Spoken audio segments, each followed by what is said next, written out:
Hello, everyone. Welcome to English Without Pressure. My name is Anna, and I'm really happy you're here today. This is a place where English feels simple, real, and comfortable. Hey everyone, welcome. My name is Noah, and we're glad you're listening. If you enjoy learning English in a relaxed way, stay with us and enjoy the conversation. Before we dive into today's topic, don't forget to like the video and subscribe to the channel. It really helps us out. And hey, if you're new here, welcome aboard. Yeah, and if you've been with us for a while, thanks for your support. Now, let's talk about today's theme, 5 common English mistakes you're making and how to fix them fast. This topic is so important, especially for beginners. A lot of people make small mistakes when they're learning English, and sometimes they don't even know they're making them. Exactly, and these mistakes can make you feel unsure, but don't worry, we've got you covered. By the end of today's podcast, you'll be much more confident. That's right. And remember, we're going to break everything down in a simple, fun way so you can follow along and understand. All right, let's start with the first mistake, which is probably one of the most common using the wrong word order in sentences. Oh, I've heard this one a lot. English word order is a little different from other languages, right? For example, in English, we say, I like pizza, but in some languages, you might say it differently. Yes, in English, the basic word order is subject plus verb plus object. So, I like pizza is correct. But a lot of learners mix it up, like saying, like I pizza or pizza I like. Yeah, that can sound a little funny, but don't worry, it's totally fixable. Just remember subject, verb, object. Exactly. So, let's practice a few examples together. If I say, she plays the guitar, can you repeat that, Noah? Sure, she plays the guitar. That's the correct word order. Nice and simple. Great. Now let's do another one. If I say they are eating lunch, how about you, Noah? Okay, they are eating lunch. See? Easy, right? Yes. So the next time you're making sentences, just remember to follow the basic order subject, verb, object. It makes everything sound so much better and clearer. And if you make this mistake, it's okay. You'll get better with practice. All right, moving on to mistake number 3, confusing much and many. Ah, this is another tricky one. In English, we use much for uncountable things and many for countable things. So we say many books because books are countable, but we say much water because water is uncountable. Exactly. So if you're talking about something you can count, like apples or chairs, you use many. But if you're talking about something you can't count, like sugar or coffee, you use much. And here's a fun tip. Imagine you have many apples on a table.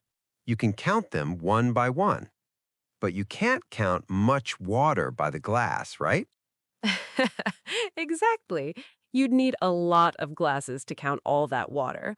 So let's practice with a few sentences. How about, I have blank friends? The answer is many friends, because friends are countable. Nice. Now, there's blank information in the book. That would be much information. Information is uncountable. Perfect. You're doing great. So remember, much for uncountable things and many for countable things.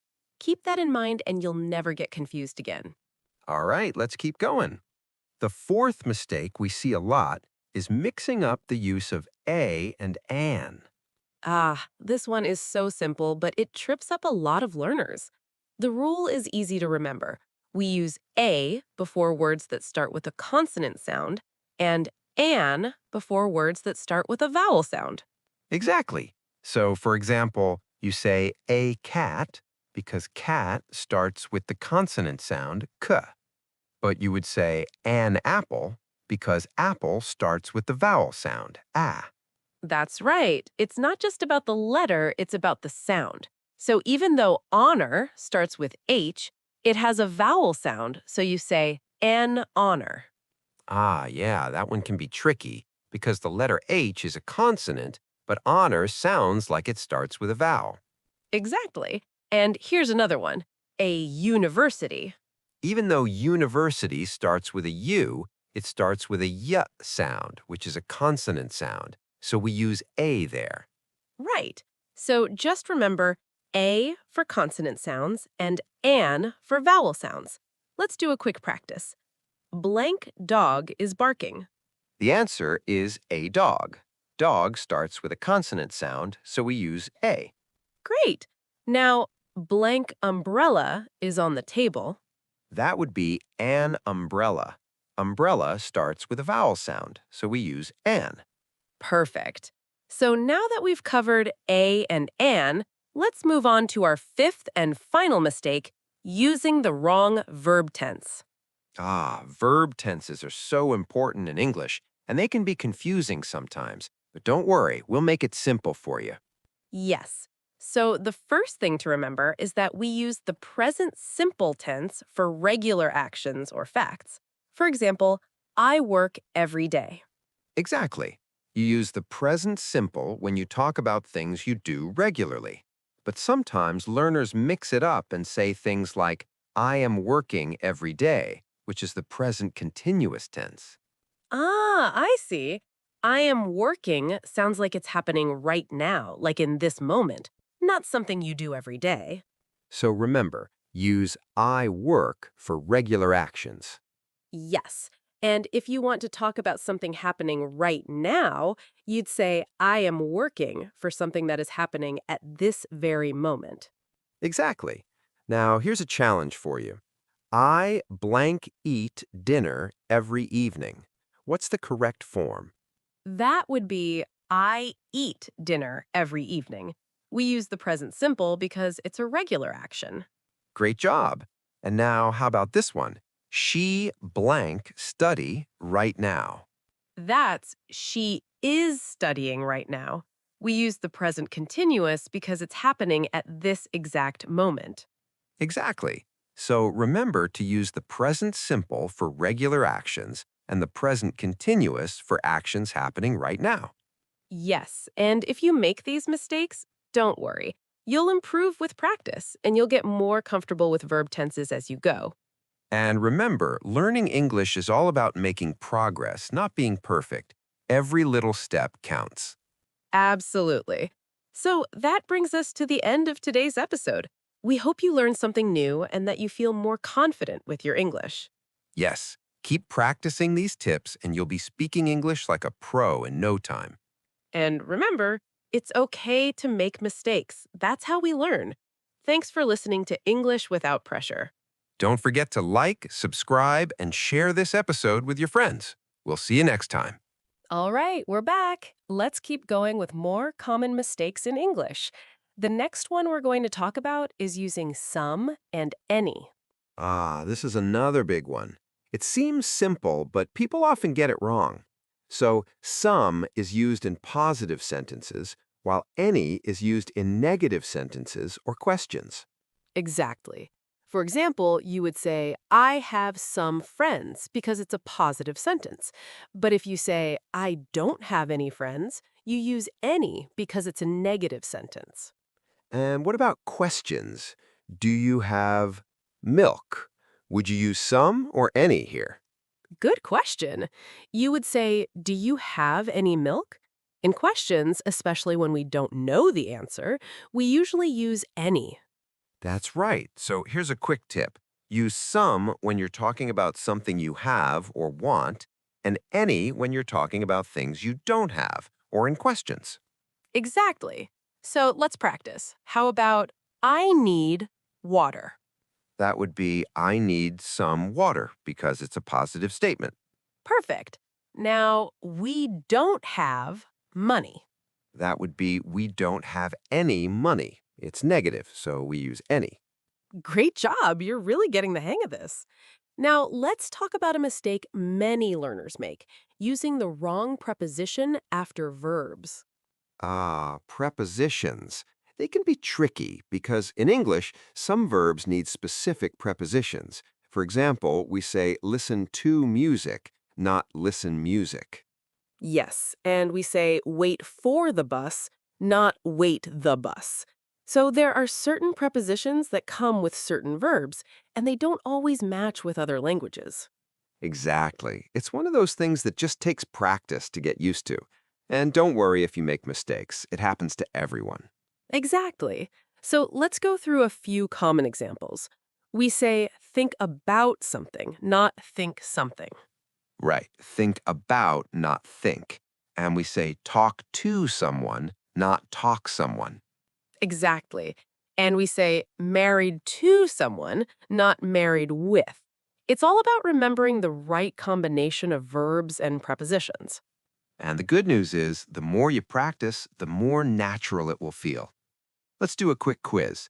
How would you say, I am waiting, my friend? That's waiting for, my friend. We always use for with wait. Right. Now, what about she's thinking going on vacation? That's thinking about going on vacation. We use about with think. Exactly. You're doing awesome.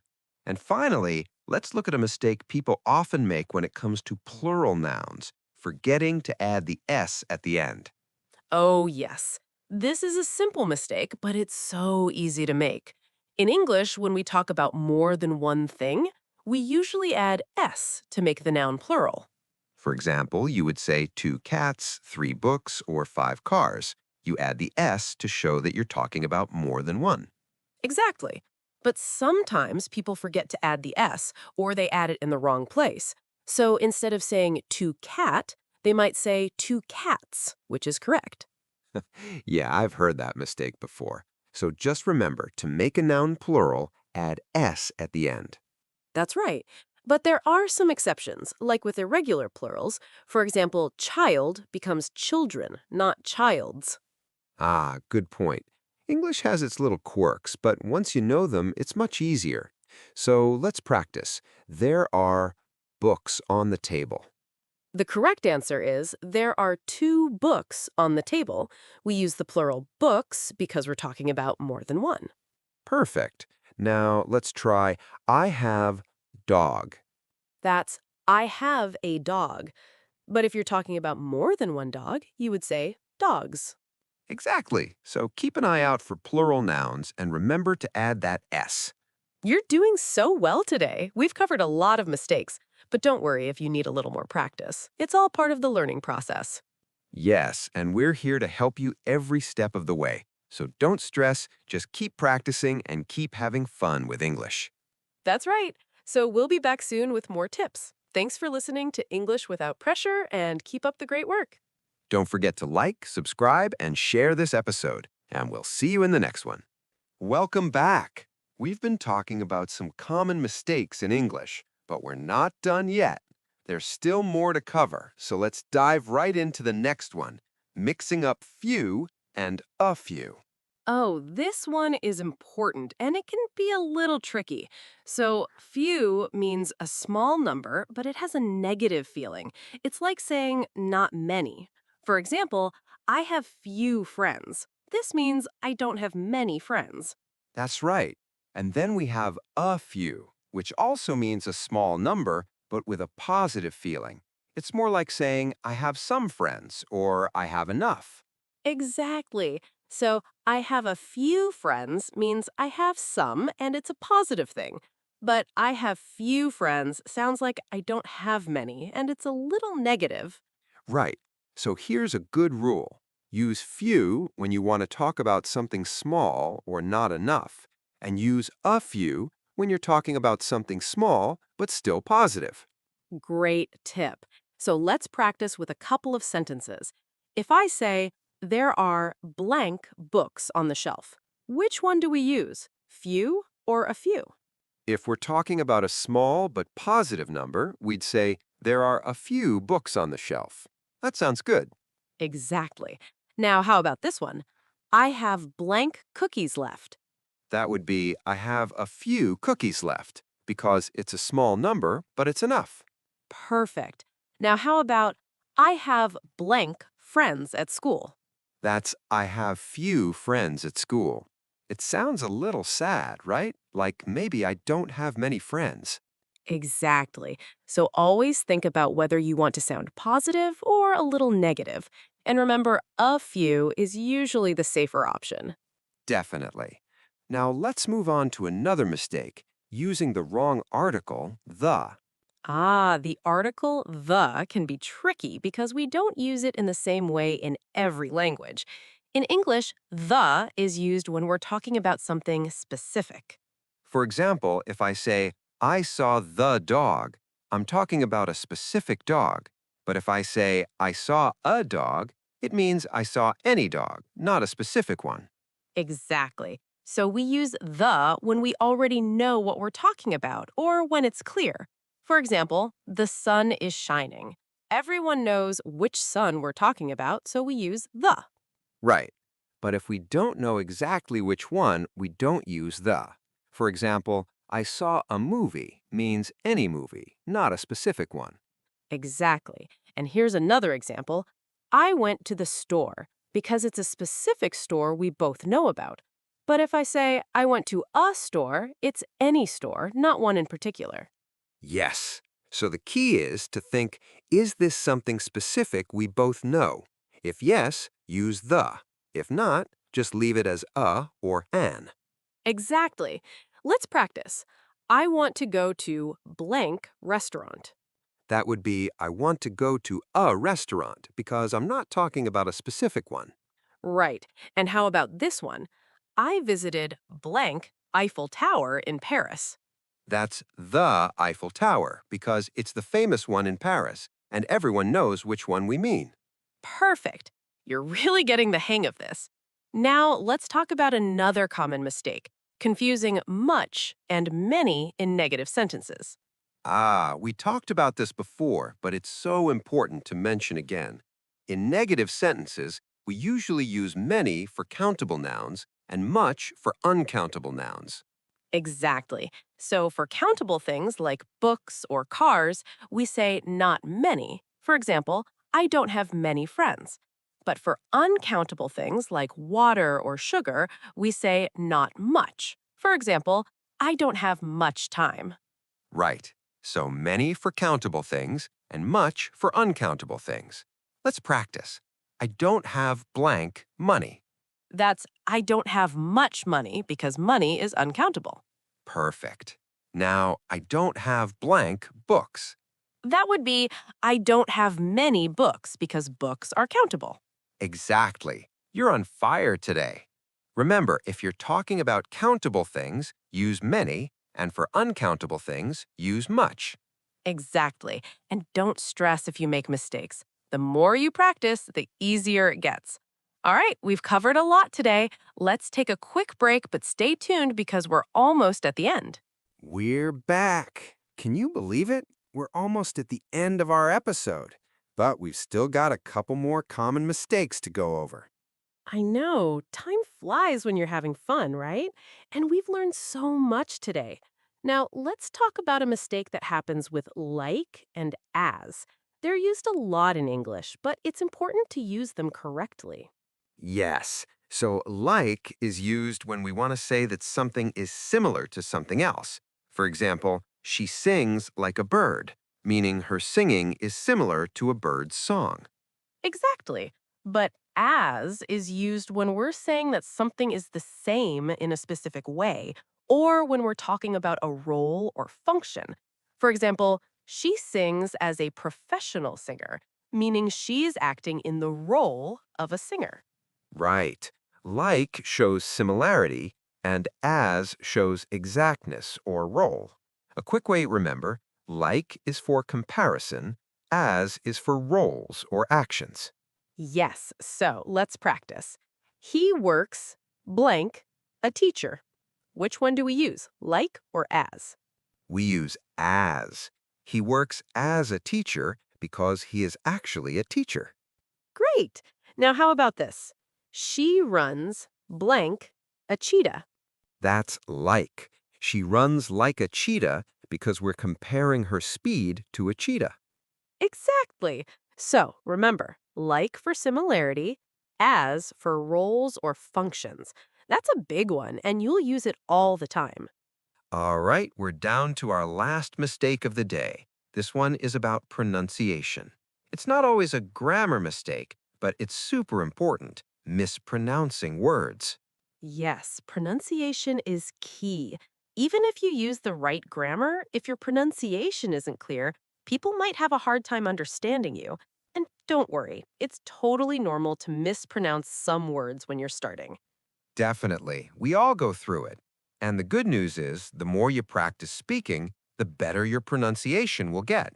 For example, some people have trouble with the word comfortable. It's actually pronounced comfortable, not comfortable. Ah, yes, that one can surprise people.